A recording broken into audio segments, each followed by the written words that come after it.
හොඳයි. Win RAR තමයි අපි ගොඩක් වෙලාවට භාවිතා කරන්නේ. මොකද වින් RAR වින් zip වලට වඩා ලේසි. ඒකට ඔයාලා කම්ප්‍රෙස් කරලා එහෙම තියනවාද ෆයිල් එක? ඒ කියන්නේ මොන හරි අපි ෆයිල් කීපයක් එකට කම්ප්‍රෙස් කිරීමේ හැකියාවක් තියෙනවා. දැන් ඔයාලා හිතන්න මේවා කියලා දෙන්නත් ඕනේ. ඒක නිසා ඔයාලා හිතන්න අපිට මේ මොකක්ද ඊමේල් ඇටැච්මන්ට් එකක් හැටියට ෆයිල් 4ක් යවන්න තියෙනවා. ෆයිල් 5ක් කියලා හිතමු. 1ක් 2ක් 3ක් 4ක් 5ක් right මේ ෆයිල් 5 අපිට ෆෝල්ඩර් එකක් තුල දාලා යවන්න හැකියාවක් නැහැ. ෆෝල්ඩර් එකක් කියන එක හැමෝම දන්නවා. හරි ෆෝල්ඩර් එකකින් යවන්න බෑ. ෆෝල්ඩර් එකකින් යවන්න හැකියාවක් නැහැ. එතකොට ෆෝල්ඩර් එකක් යවන්න බෑ, exe එකක් යවන්න බෑ. එහෙම තියෙනවා. හරි. එතකොට මෙන්න මෙහෙම ගොනු පහක් තියෙනවනේ. මේ ගොනු පහත් අපිට මොකද කරන්න පුළුවන්? කම්ප්‍රෙස් කරන්න පුළුවන්. එක එකකයක් හැටියට. මේක ෆෝල්ඩර් එකක තුලට දාලා ඒ ෆෝල්ඩර් එක කම්ප්‍රෙස් කරන්න හැකියාව තියෙනවා. එතකොට ෆෝල්ඩර් එකක් යවන්න බැරි නිසා අපි ෆෝල්ඩර් එකත් මොකද කරන්නේ? මේක පරිවර්තනය කරනවා RAR එකක් හැටියට. RAR ගුණයක් හැටියට. right මම zip එකක් හැටියට පුළුවන් zip zip එකක් හැටියටත් පුළුවන්. right එතකොට zip වැඩි අපි භාවිතයක් නිසා RAR කිරීමේ හැකියාව තියෙනවා. එතකොට ඔයාලා මේක කරන්න පුළුවන් කොහොමද? win RAR කියන එක download කරගන්න Google ගිහිල්ලා search එකේ win RAR download කියලා ගහලා win RAR කියන එක software එක download කරගන්න. ඒක install කරගන්න. එතකොට right අපි ක්ලික් කරපුවාම අපිට මේක දැක ගන්න පුළුවන්.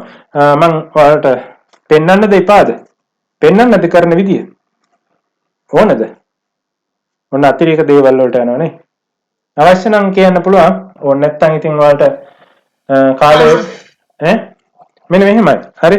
ඒ කියන්නේ ඔයාලට අවශ්‍ය දෙන්න දේවල් ඉතින් මේවා නොකියත් බෑ ඒකයි. right මම ස්ක්‍රීන් ෂෙයාර් එක පොඩ්ඩක් දාන්නම්. right අපි ගමු මෙන්න මෙහෙම. right මෙන්න මේ වගේ එකක්. හරි අපි හිතමු අපි යමු documents වල right right zoom වලටම zoom වල නේද okay files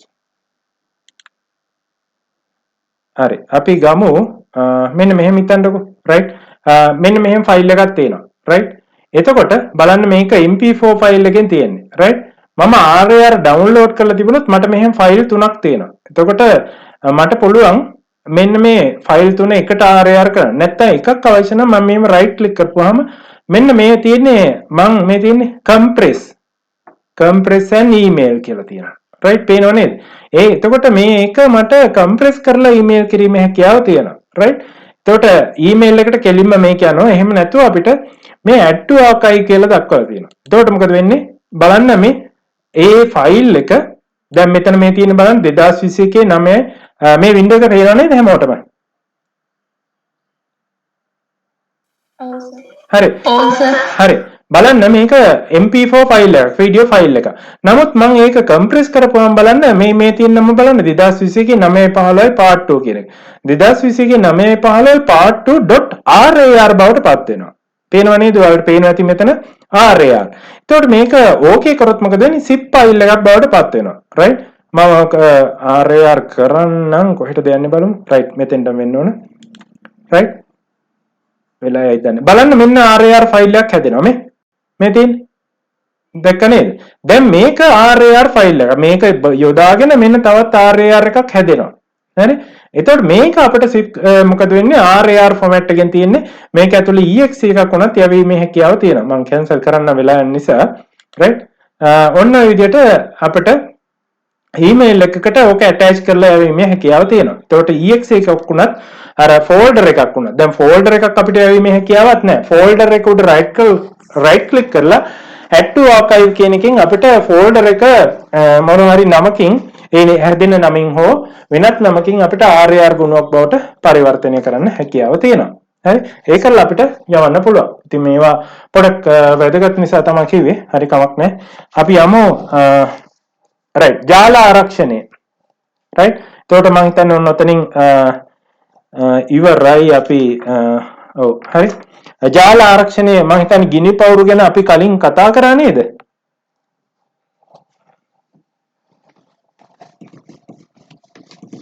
කතා කරාද නැද්ද?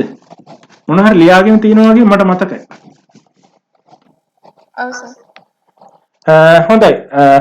තරුෂි ඔව් කිව්වේ හින්දා තරුෂි කියන්නේ ගිනි පවුර කියන්නේ මොකක්ද කියලා?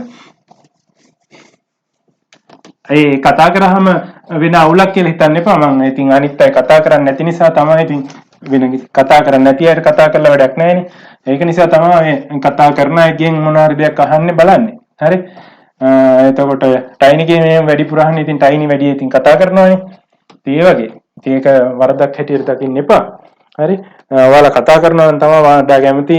ඉතින් එතකොට හොඳයි. මම හරි කැමති එහෙම මොනවා හරි ප්‍රශ්නයක් ඇහුවොත් ඒ වෙලෙම මොනවා හරි උත්තරයක් දෙනවනම්. ඉතින් කියන්නකෝ ළමයි මොනවා හරි කියන්නකෝ එහෙම කියනවට වඩා. හරි. එනවාට ඉතින් ඒක ඇති වෙන බව නම් පේන්නේ නැහැ. උනාට ඇති කර ගන්නවා නම් වඩා හොඳයි. මොකද ඒක හොඳයි. ඒක ඉදිරිපත් වෙලා කතා කරන එක මම දකින්න හැටියට. හරි. ඒකයි. හොඳයි. ගිනි පවුර ගැන කවුද මොනවද දන්නේ? කාට හරි කියන්න පුළුවන්ද? එතකොට ඔයාලා සමාජලාට ওই දෙන උත්තරේ මොනවා හරි අඩුපාඩු තියෙන්නත් පුළුවන්. එතකොට ඒක හරි වැරදි හරි ගැස්වීමේ හැකියාවක් තියෙනවා. එතකොට ඔයාලට මේක නිවැරදි කරගන්න හැකියාවක් තියෙනවා. හරි. ඉතින් ඒ වගේ. හරි. ගිනි පවුර ගැන මොන හරි තියෙනවද? බාහිර ඇතුළේ වළක්වනවා නේද සර්? ඔව්. බාහිර ඇතුළේ වළක්වනවා. ඇතුළේ තියෙන දේවල් පිටට යන්නෙත් නැහැ නේ. ගේ ගිනි පිටට දෙන්නෙත් නැහැ නේද? ගේ ගිනි පිටට දෙන්නෙත් නැහැ, පිට ගිනි ගෙදරට ගන්නෙත් නැහැ නේ. නෑ ඇතුළත ගිනි පිටට දෙන්නෙත් නෑ, පිටත ගිනි ඇතුළට දෙන්නෙත් නෑ. හරි. අන්න ඒක තමයි ඔකේ තියෙන්නේ. එතකොට ඉතින් අර ඉස්සර කතාවක තියෙන්නේ නේ එහෙම කරන්න එපයි කියලා නේ. ඔය පවුල් ආරවුල් එහෙම ඇති වෙන්නේ එතකොට නේද? හරි.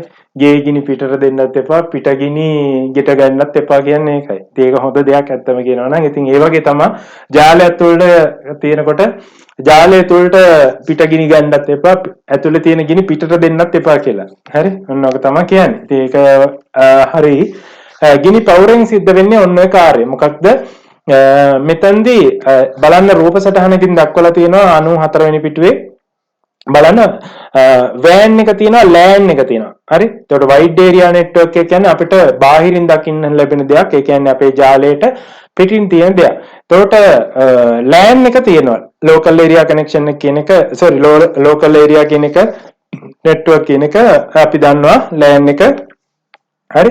ස්ථානීය ජාලය. රයිට්. එතකොට ජාලය අපි පරිගණකයේ ආරක්ෂා කරනවට වඩා ජාලය එකට ආරක්ෂා කර ගැනීම තමයි වඩා වැදගත් වෙන්නේ. මොකද පරිගණකයට අපි ආරක්ෂාව දෙන්නත් පුළුවන්.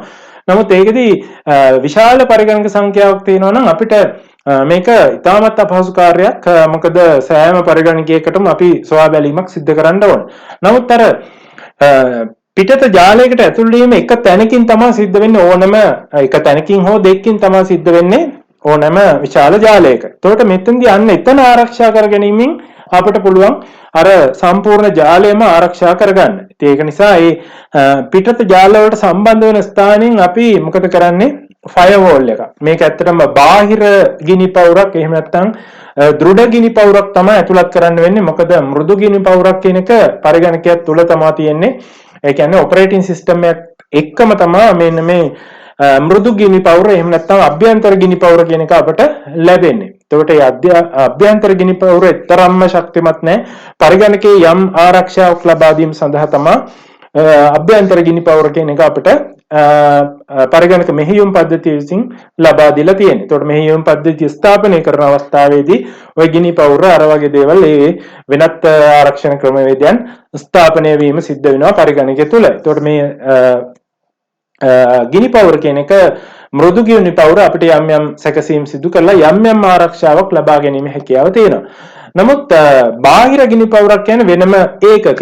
එතකොට මේක හරියට අර අපි ස්විච් එකක් වගේ රයිට්. එතකොට රයිට් දැන් මේ තියෙන ස්විච් එකක් රයිට්. එතකොට මේ එක්ස්ටර්නල් ෆයර්වෝල් එක බාහිර ගිනි පවුරක් ගත්තොත් ඒකත් මෙන්න මේ වගේ මේ ප්‍රමාණය විතර මීට තරමක් ලොකු වෙන්න පුළුවන් රයිට්. විවිධ ප්‍රමාණයක තියෙන හැබැයි මේ විදිහට නෙවෙයි තියෙන්නේ. ඒකේ ලෑන් එකයි ඒ කියන්නේ පිටත ජාලයට සම්බන්ධ වීමයි එහෙම තමයි තියෙන්නේ. හරියට පෝට් දෙකක් හෝ හතරක් මට මතක හැටියට තියෙන. සමහර ඒවා හතරක් තියෙනවා, සමහර ඒවා දෙකක් තියෙනවා. එතකොට ඇතුළට යන එකයි පිටතට යන එකයි සම්බන්ධ වෙනවා. නමුත් මේක තුල තියෙන මෘදුකාංගය අපිට පරිගණකයක් කරා ඇක්සස් කිරීමේ හැකියාව තියෙනවා. එතකොට මේකට ප්‍රවේශ වෙලා අපිට ඒ තුල තියෙන settings වෙනස් කරලා අපිට මුළු ජාලය සඳහාම ආරක්ෂාවන් ඇති කරන්න පුළුවන්. ඒ වගේම පරිගණක සඳහා ඒ ජාලය තුල තියෙන පරිගණක සඳහා වෙන වෙනම ආරක්ෂාව සැලසීමේ ක්‍රමත් ඒකේ ඇතුළත් කරලා තියෙනවා. ඒතකොට සමහර අපි ගත්තොත් එහෙනම් මේ බාහිර දෘඩ ගිනි පවුර භාවිතා කරලා අපිට ඒ කියන පරිගණකයට YouTube වලට යන්න දෙන්න හැකියාව තියෙනවා. YouTube වලට ඇතුළත් වෙන අපි උදාහරණයක් හැටියට ගන්නෙ YouTube වලට යන්න පුළුවන්. නමුත් B කියන පරිගණකයට මේ හරහා අන්න මොකද වෙන්නේ YouTube වලට යන්න අවස්ථාව නොදෙන්න පුළුවන්. එතකොට අර ඇතුලේ තියෙන දත්තයන් පිටතට යාම වළක්වීමක් ඒ වගේ දෙයක් පරිගණකය තුලින් පරිගණක තුලින් යම් යම් පාලනයන් සිදු කිරීම වගේ දේවල් මෙන්න මේ දෘඩ ගිනි පවුර හරහා සිද්ධ කිරීමේ හැකියාව තියෙනවා. එතකොට ඉන්නේ මේ වගේම දත්ත සම්ප්‍රේෂණයන් සිදු කිරීමේදී යම් යම් සීමාවන් ආරක්ෂණ ක්‍රමවේදයන් භාවිතා කරන්නත් හැකියාව තියෙනවා. බාහිර දෘඩ ගිනි පවුරක්. එතකොට ඒක ප්‍රබලයි. හරි. එතකොට මුළු ජාලයක්ම ආරක්ෂා කිරීම සිද්ධ කරන්න පුළුවන් බාහිර දෘඩ ගිනි පවුරකට. හරි. ඔන්න ඕක තමයි ඔතන බාහිර අභ්‍යන්තර සහ ගිනි පවුර සම්බන්ධයෙන් කතා කරන්න තියෙන්නේ. මම හිතන්නේ නෝට් එක ලියාගෙන තියෙනවද බාහිර අභ්‍යන්තර සහ ගිනි පවුර සම්බන්ධයෙන්?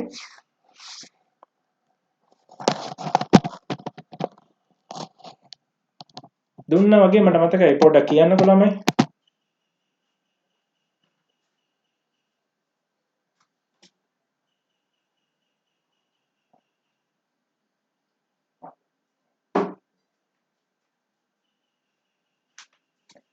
නැද්ද? නෝට් එක ලියාගෙන නැද්ද? ඒක ප්‍රමාණවත්. මම ඔය කියපු කරුණා ටික තමයි ආයි නැවතත් මට කියන්න වෙන්නේ. ඒ ටික ඔයාලගේ ඔකේ තියෙනවද? පොඩ්ඩක් බලන්න මට මතක නැහැ ළමයි.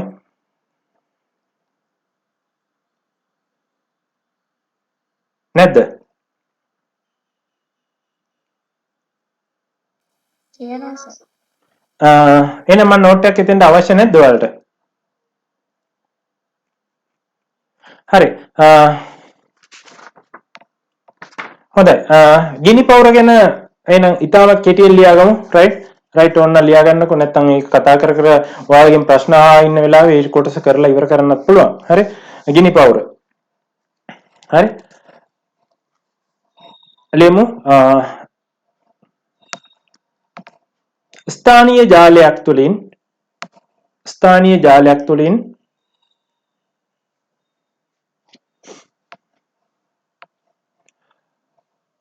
හෝ පරිගණකයක් තුලින්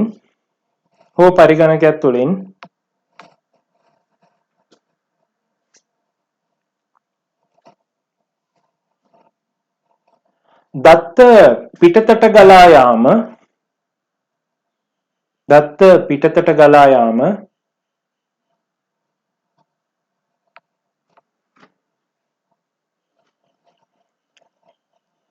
පාලනය කිරීමත්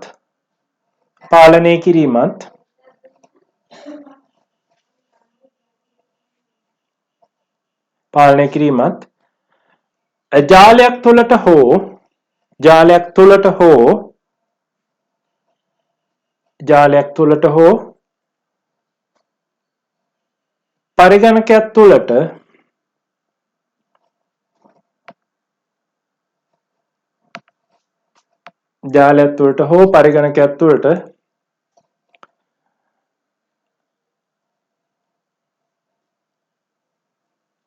හානිකර තත්වයන්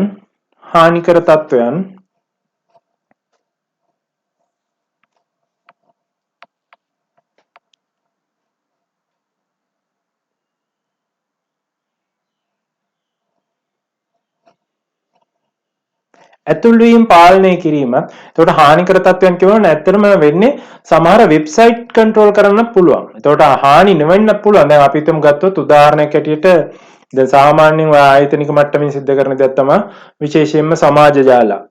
එතකොට YouTube වගේ දේවල්. රයිට්? ඒ වගේ අර මිනිසුන් නිතර ක්‍රියාත්මක වෙන දේවල් ක්‍රියාකාරී දේවල් අත්හිටවන අවස්ථා තියෙනවා. ඒකට ඒවා සිද්ධ කරන්නේ අර ආයතන වේලාව තුල වෙන වෙන ක්‍රියාකාරකම් වල යෙදෙන අවස්ථා අඩු කරන්න. රයිට්. එතකොට ඉන්නේ ඒව පාලනය කරන්නත් ඔය දෘඩ ගිනිපවුරට හැකියාව තියෙනවා. හරි.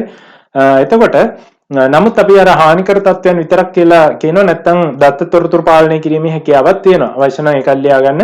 දත්ත තොරතුරු ඇතුළට ගලා ඒම පාලනය කිරීමත් දත්ත තොරතුරු ඇතුළට ගලා ඒම පාලනය කිරීමත් එතකොට ඔය කාර්යයන් හැම එකම සිද්ධ වෙනවා. රයිට්. දත්ත තොරතුරු ඇතුළට ගලා ඒම පාලනය කිරීමත් ගිනි පවුරක් මගින් සිදු කරයි. ගිනි පවුරක් මගින් සිදු කරයි.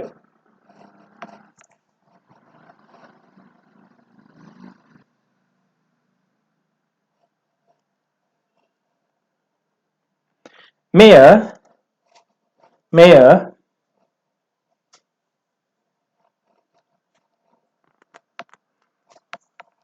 අභ්‍යන්තර හා බාහිර ලෙස කොටස් දෙකකි. එතකොට ගිනි පවුර අභ්‍යන්තර සහ බාහිර ලෙස කොටස් දෙකකි.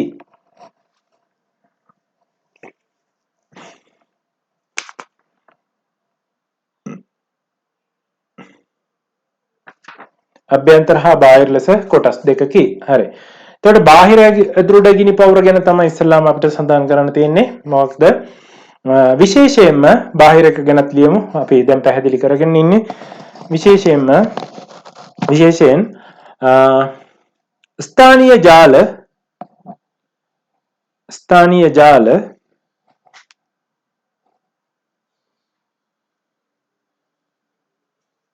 මොකද්ද සර්? විශේෂයෙන් ස්ථානීය ජාල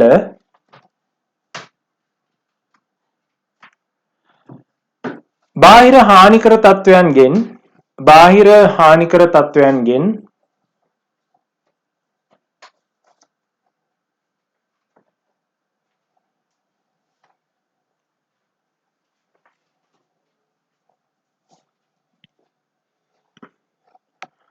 ආරක්ෂා කර ගැනීමට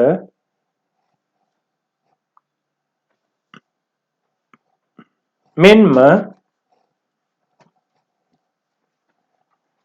ජාලය තුළ පවතින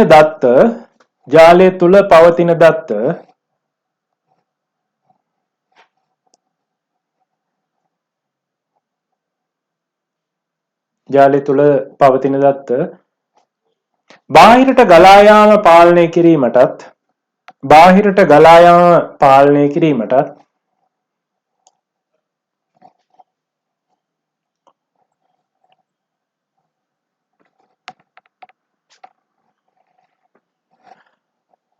දෘඩ නැත්නම් බාහිර ගිනි පවුර භාවිතා කරයි.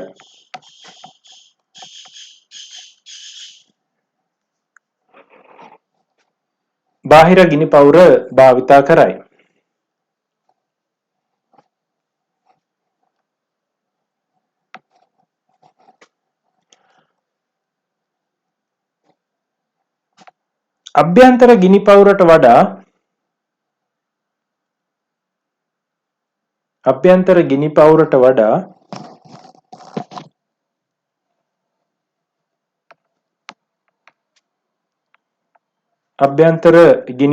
වඩා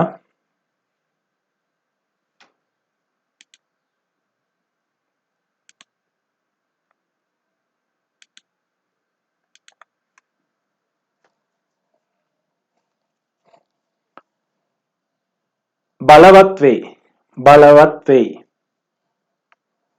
මේක පවර්ෆුල්. එතකොට බාහිර ගිනි පවුර පවර්ෆුල්. එතකොට මේ සඳහා අතිරේක වියදමක් දරන්නත් වෙනවා ඒ උපාංගය සඳහා. ඒක නිසා වියදමයි ඒ වගේම ප්‍රබලත්වයක් තියෙනවා. හරි. බලවත් වෙයි. අභ්‍යන්තර ගිනි පවුර ගැන ලියමු. මෙහෙයුම් පද්ධතිය විසින්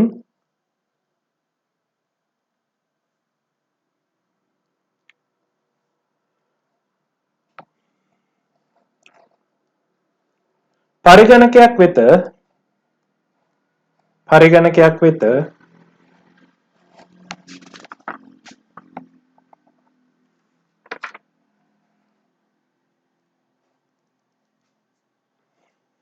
ලබා දෙන ආරක්ෂණ ක්‍රමයක්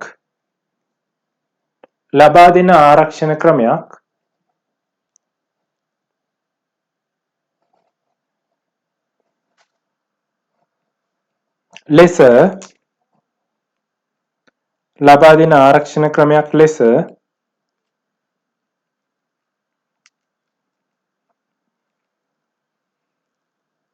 මෘදු ගිනි පවුර අභ්‍යන්තර ගිනි පවුරක් කියනවා. මෘදු ගිනි පවුර හැඳින්විය හැක.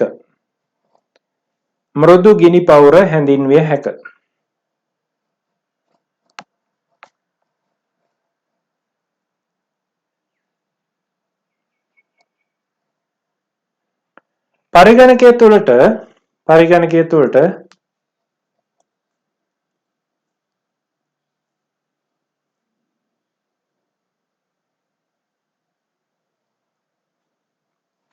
හානිකර තත්ත්වයන් ඇතුල්වීම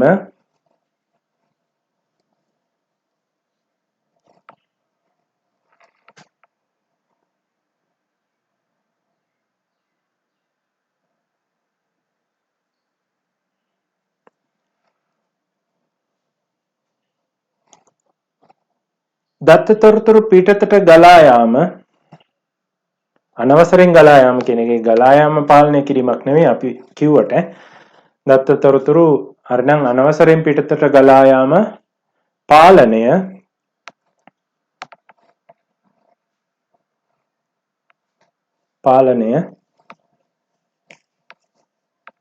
යම් මට්ටමකින් සිදු කරයි. එච්චරම පවර්ෆුල් නෑ. ඒකට සමහර වෙලාවට ඔය ෆයර්වෝල් එක හරහා ඕන තරම් ඇතුල් වීමේ හැකියාව තියෙනවා. රයිට්? යම් මට්ටමකින් පාලනය කරයි කියන්නේ ඒකයි. හරි? එතකොට මේක 100% සාර්ථක ක්‍රමයක් නෙවෙයි. බාහිර උපද්‍රවයන්ගෙන් ආරක්ෂා වීමට. හරි?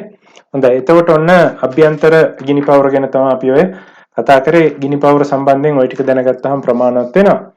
අපි යමු 6.12 අන්තර්ජාල සේවා සපයන්නන්ගේ භූමිකාව ගෘහස්ත අන්තර්ජාලයට සම්බන්ධ කිරීම සඳහා භාවිතා කරන තාක්ෂණයන් ඔන්න ඔය දෙක ගැන කතා කරන්න. රයිට්? 95 වෙනි පිටුව. හොඳයි. මේක අපිට පළවෙනියෙන්ම කතා කරන්න තියෙන්නේ අන්තර්ජාල සේවා සපයන්නන්. ISP Internet Service Provider. මම හිතන්නේ අන්තර්ජාල සේවා සපයන්නන් පිළිබඳව අපි කතා කරලා තියෙනවා. රයිට්? එතකොට අපි අන්තර්ජාල සේවාවක්, ඒ කියන්නේ අන්තර්ජාලයට සම්බන්ධ වීමේ සම්බන්ධතාවයක් අපි ලබා ගන්නවා නම් අන්තර්ජාල සම්බන්ධතාවක් අපිට මේක ලබා ගන්න වෙන්නේ අන්තර්ජාල සේවා සැපයුම්කරුවෙක් හරහා. හරි? එතකොට අපිට වෙනත් මාර්ගයක් නැහැ අන්තර්ජාලයට පිවිසීමට අන්තර්ජාල සේවා සපයන්නගේ මෙන්න මේ සේවා සැපීමේ සම්බන්ධතාවයක් ලබා නොගෙන. හරි? වෙන ක්‍රමයක් නැහැ. ඉතින් අනිවාර්යයෙන්ම මේක ලබා ගන්න ඕන අපේ බාහිර ජාලයක් හා සම්බන්ධ වීමේදී ඒ සේවාව ලබා ගැනීමට අතරමැදියෙක් හැටියට. හරි? හොඳයි. මම හිතන්නේ මේක ගැන අපි ටිකක් කතා කරලා තියෙන නිසා වැඩි කතා කරන්න දෙයක් නැහැ. එතන පොඩි නෝට් එකක් ලියා ගන්න ඉඩ තියෙනවා. අපි මේ නෝට් එක ලියාගමු. රයිට්? ඒක නිසා සමහර අපි කාලින් කතා කරලා තියෙනවා. ඒ වගේම මම හිතන්නේ මේ ප්‍රමාණය මෙතෙන්දි ප්‍රමාණවත් වෙයි කියලා හිතනවා. බලමු අපි ලියාගමු මේ විදිහට. අන්තර්ජාල සේවා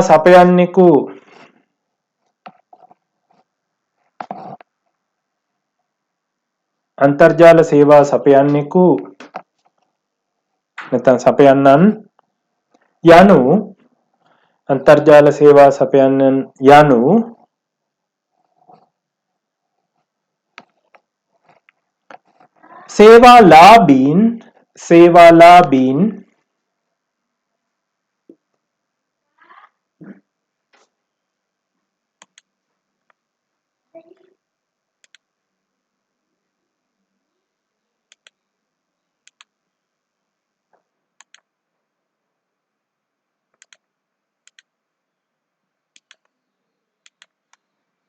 සේවාලාභීන් එනම් පාරිභෝගිකයන් කස්ටමර්ස්ලා කියලා කියන්නේ එනම් පාරිභෝගිකයන් හට අන්තර්ජාලයට එනම් පාරිභෝගිකයන් හට අන්තර්ජාලයට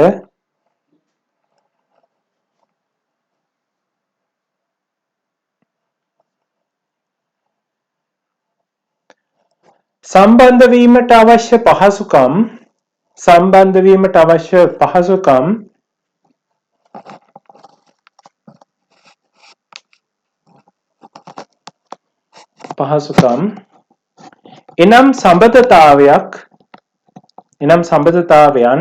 එනම් සම්බන්ධතාවයන්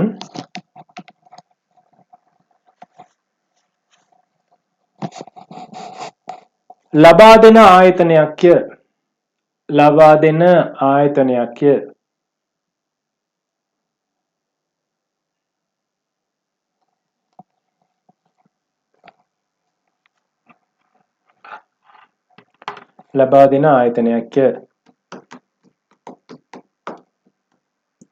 විවිධ ආකාරයෙන්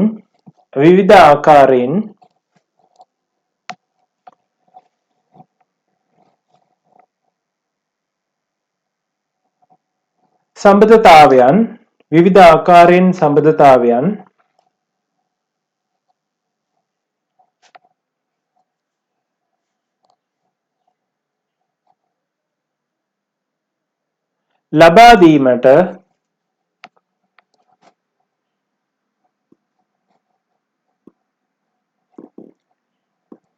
ලබා දීමට හැකි අතර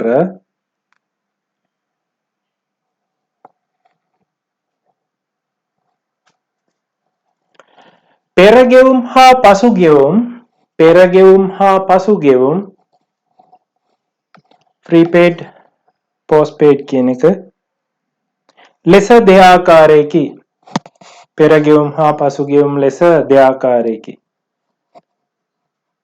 ඔය ලංකාවේ අන්තර්ජාල සේවා සපයන්නන් සම්බන්ධයෙන් තමයි වැඩිපුර කතා කරන්නේ. right පෙරගෙවුම් හා පසුගෙවුම් ලෙස දෙආකාරයකි.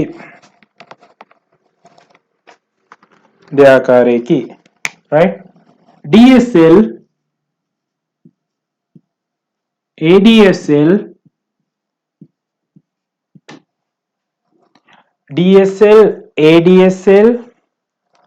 leased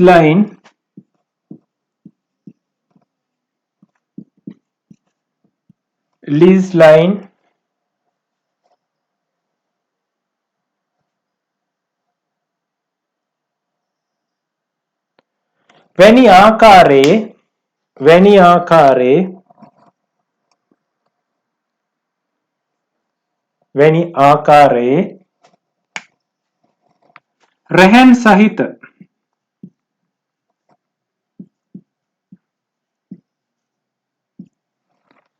වැනි ආකාරයේ රැහැන් සහිත ලෙස මෙන්ම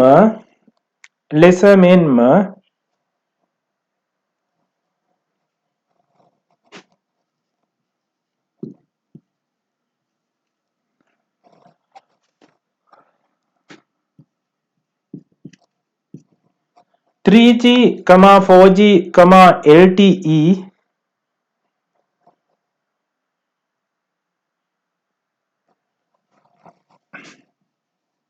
5G දාගමු. දැන් 5G තියෙනවනේ.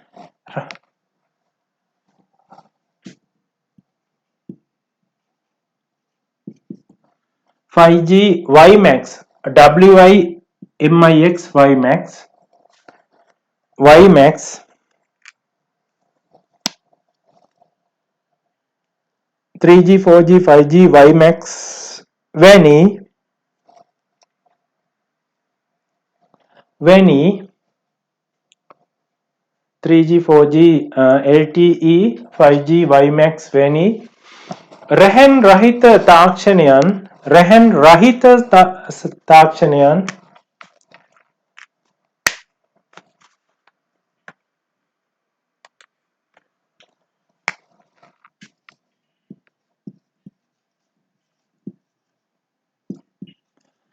රැහන් රහිත තාක්ෂණයන් ඔස්සේ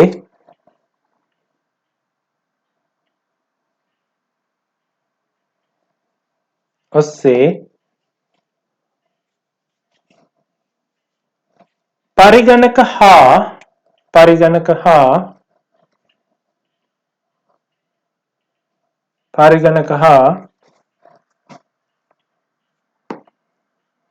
ජංගම දුරකථන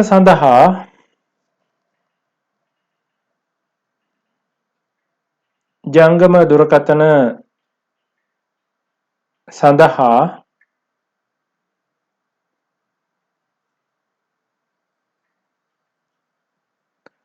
සම්බන්ධතාවයන් ලබාගත හැක.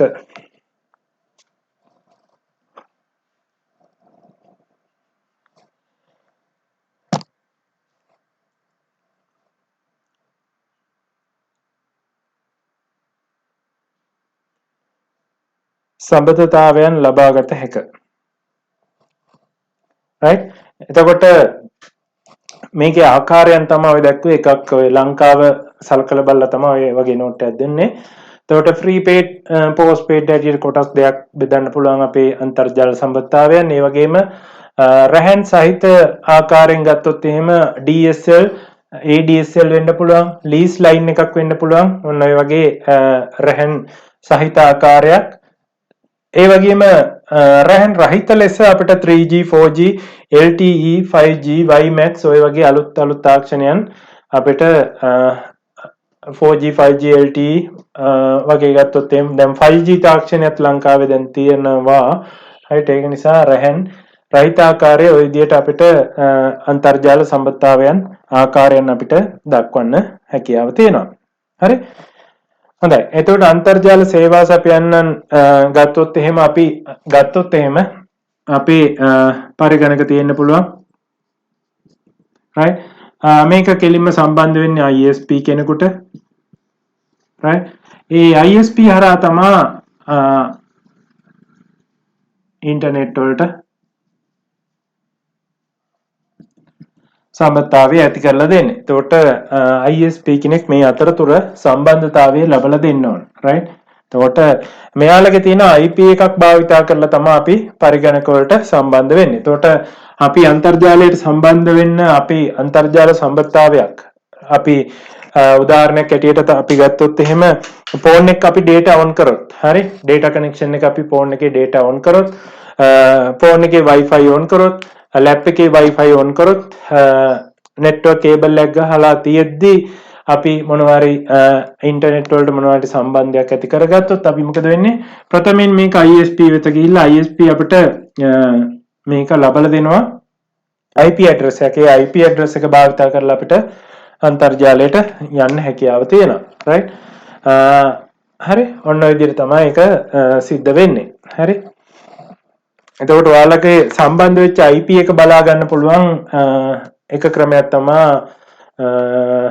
සරල ක්‍රමයක් හැටියට අපි ගත්තොත් එහෙම අපිට පුළුවන් අර ස්පීඩ් ටෙස්ට් එක වගේ ඔයාලා සම්බන්ධ වෙච්ච IP එක මොකක්ද කියන එක පරිගණකයේ සම්බන්ධ වෙලා තියෙන එක බලා ගන්න හැකියාව තියෙනවා.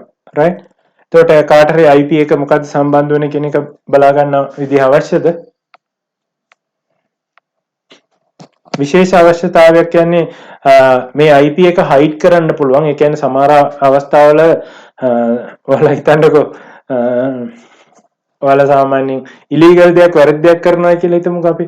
එතකොට මේ IP එක අනුව තමයි ඔයාලා මේ වරදට අහු වෙන්නේ. right එතකොට ඔයාලා මොනවා හරි දෙයක් කරොත් මේ IP එක භාවිත කරලා ඔයාලට කියන්න පුළුවන් මෙන්න මේ අවස්ථාවේදී මේ කාර්යයේදී මේ IP එක භාවිත කරලා තියෙනවා. ඉතින් ඒක නිසා කියලා. එතකොට මේ IP එක පබ්ලික් IP එක අපිට හයිඩ් කරන්න එහෙම නැත්නම් මේක දර්ශනය නොවන ආකාරයට සකස් කරන්න හැකියාව තියෙනවා.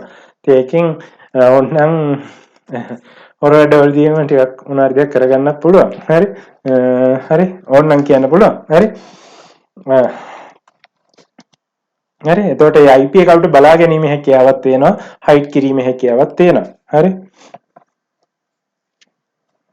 හොඳයි අපි එහෙනම් ඊට පස්සේ ඊතුරු කොටසට යමු 6.12.3 අන්තර්ජාලයට සම්බන්ධ වීම කියන කොටසට. අන්තර්ජාලයට සම්බන්ධ වීම. හරි. මේ සම්බන්ධතාවය කියන්නේ ඇත්තට සම්බන්ධ වීම කියන්නේ සම්බන්ධතාවය කියන එක තමයි මෙතෙන්දී අපි දක්වන්නේ. right. මෙන්න මේ සම්බන්ධතාවයේ ආකාර අපි ඔය කතා කරපු ආකාරයන් අපි හැටියට කීපයක් අපි විස්තර කරගන්න තමයි බලාපොරොත්තු වෙන්නේ. හරි.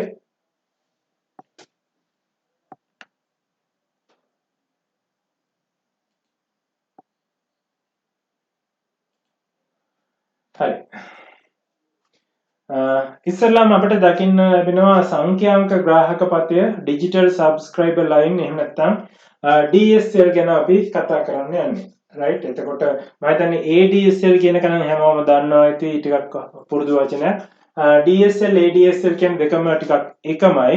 right. එතකොට DSL ADSL කියන්නේ මොනවද? ලීස් ලයින් එකක් කියන්නේ මොකක්ද? ඔන්න ඔය ටික අපි කතා කරන්න බලාපොරොත්තු වෙනවා.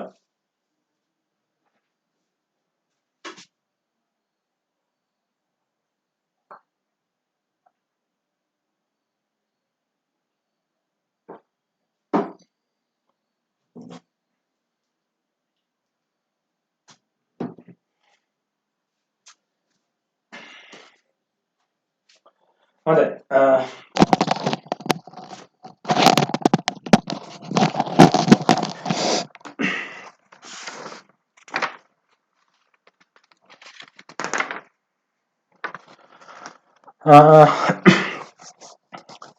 හරි. තව විනාඩි 15ක් විතර අපිට කතා කරන්න පුළුවන්ද නැත්නම් කොහොමද තත්ත්වය? මොකක්ද තත්ත්වය ඔයාලම කියන්න බලන්න.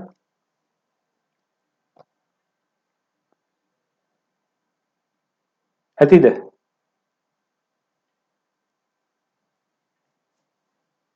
ඇති සර්. එපා වෙනවද මේක? ඉවරයක් නෑ නේ. නම් නෑ. මොකද්ද? ඊළඟ දවසේ අලුත් කොටසෙන් පටන් ගමු. මෙතනනේ ඔව් මැදට යන්නේ මොනවද අපි නේ? හරි. හරි. කමක් නෑ. ඉතින් ඇත්තටම ඉතින් මේ අද කතා කරා කියලා විනාඩි 15කින් ඉවර කරන්නත් බෑනේ නේ. හරි. අපිට එතකොට මම අඟහරුවාදා ඇත්තටම ඔයාලට අපේ ෆ්ලිප් ෆ්ලොප් එක කතා කරන්න තියෙනවා. එතකොට ඒ පන්ති අපි ඉවර කරලම නැත්තම් තේරුමකුත් නැහැ. ඒකෙන් කැල්ලයි මේකෙන් කැල්ලයි. ඒක නිසා ඒක අඟහරුවාදා දවසේ කතා කරමු අපි. ඊට අමතරව මම අපේ පේපර් ක්ලාස් එක මට ගිය සතියේ සිකුරාදා ඇත්තටම අසනීප කියන්නේ ඇත්තටම මහන්සිලා මේකයි මේ හරිම අමාරුවෙන් හිටියේ. ඉතින් ක්ලාස් එකකදී අර පේපර් ක්ලාස් එකකදී අර තියරි ක්ලාස් එකට වඩා වැඩිපුර ඉතින් මහන්සි වෙන්න ඕන, කතා කරන්න ඕන, කියවන්න ඕන, බෝඩ් එකේ ලියන්න ඕන. ඒ වගේ ප්‍රශ්න නිසා ටිකක් අර සාමාන්‍ය පේපර් ක්ලාස් එකකදී නෝමල් තියරි ක්ලාස් එකකට වඩා මහන්සි වෙන්න ඕන. ඉතින් ඒක නිසා හිටිය තත්ත්වෙත් එක්ක එච්චර බෑම කියලා තමයි. ඉතින් අමාරුයි ඇත්තටම. ඒක නිසා තමයි මම ඒක අකමැත්තෙන් වුණත් කල් දාන්න සිද්ධ වුණේ. ඒ වෙනුවට මම අඟහරුවාදා පන්තියේ ඔයාලට ඒ වෙනුවෙන් පවත්වනවා. මම හිතන්නේ අඟහරුවාදා හැමෝටම පුළුවන් නේ. කාට හරි ගැටලුවක් නැහැ නේද? තියෙනවද? නැහනේ. හරි. එතකොට අඟහරුවාදා මම ඔය වෙලා දෙක දක්වන්න. එකක් ෆ්ලිප් ෆ්ලොප් එක, ඊට අමතරව උදේවරු හවස් වරුවේ දාගමු. රයිට්. එතකොට හවස් වරුවේ අපි පේපර් ක්ලාස් එක හෝ තියන්න බලමු. ඒක කොහොම හරි මම ඒක දාලා ඒවලට ලින්ක් එක එවන්නම්. හරි. එතකොට අඟහරුවාදා දවසේ මේ දෙක අනිවාර්යයෙන්ම තියන්න බලාපොරොත්තු වෙනවා. කසුනි ඉන්නව නේද? සර්. අපේ අර තුනේ පන්තියේ නේ. තුන්වෙනි පාඩම් පන්තියේ අපි හෙට තියමුද? හෙට පුළුවන්ද? හෙට සර් කීයද විතරද? පුළුවන් පොඩකින්